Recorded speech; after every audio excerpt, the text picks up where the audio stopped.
Mahal kong Pilipinas, mahal mo ba ako? Malapit nang mabutas ang tsinelas, pero mahirap pa rin tayo. Walang makain, walang tirahan, ang hirap humanap ng pagkakitaan. Bakit ganito? Bakit? Mahal kong Pilipinas, mahal mo ba ako? Malapit nang mabutas ang tsinelas, pero mahirap pa rin tayo. Walang makain, walang tirahan, ang hirap humanap ng pagkakitaan. Bakit ganito? O bakit? Parang trapo na itsura, kakatrabaho pa na isugit sa kamay at makapal na mga kalyo. Ang kaso'y tila di pa din makadama na makaluwag. Dila ko ay lumulungad ng medisinang walang bisa. Napakadalang pa makakuha ng kahit ano na galing sa tao ng mga tao-tauhan nyo. Oo, ang daming namin dito, araw-araw na iniisip kung paano, pero parang imposible ang lahat ng plano. Pagkabayad ko sa utang ng panibago. Bakit ka mo? Kasi kulang yung kikitain ko ngayong araw. Ginastos ko na kahapon, ipinambili ko ng ulam. Mahal kong Pilipinas, mahal mo ba ako?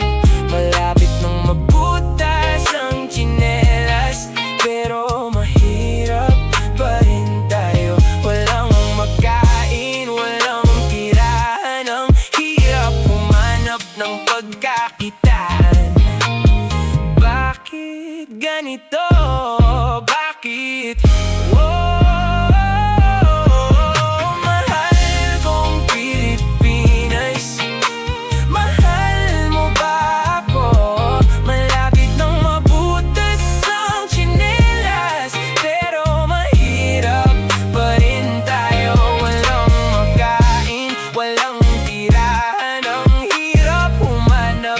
Pagkakitaan.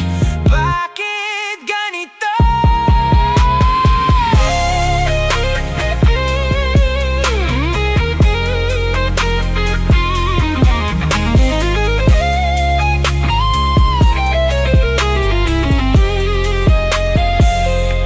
Patawarin mo sana ako sa aking mga nagawa.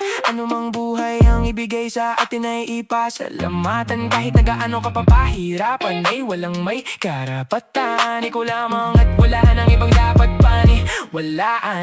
Anumang bagay na galing sa'yo ay dapat na pangalagaan. Kung meron man o walang ipagkaloob ay palaging magpasalamat. Ang buhay ay galing sa Panginoon, kaya kung ano man ang mangyayari sa'yo ay walang makakaawat. Oo, mahirap subalit hindi lang ikaw ang nakakaranas nito. Lahat ng nilalang ay mayroong pinagdadaanan sa mundo. Kaya kung ikaw mahirap ka na nga, hindi ka pa naniniwala sa Panginoon, wala kang karapatan na magreklamo. Mahalin mo ang Pilipinas, ano man ang mangyari sa'yo. Kahit pa mabutas o mawasak o ano man, ay wag na wag kang hihinto. Mahalin mo ang Pilipinas, kahit pa na madapa, mabutas o mawasak, ay wag na wag kang hihinto.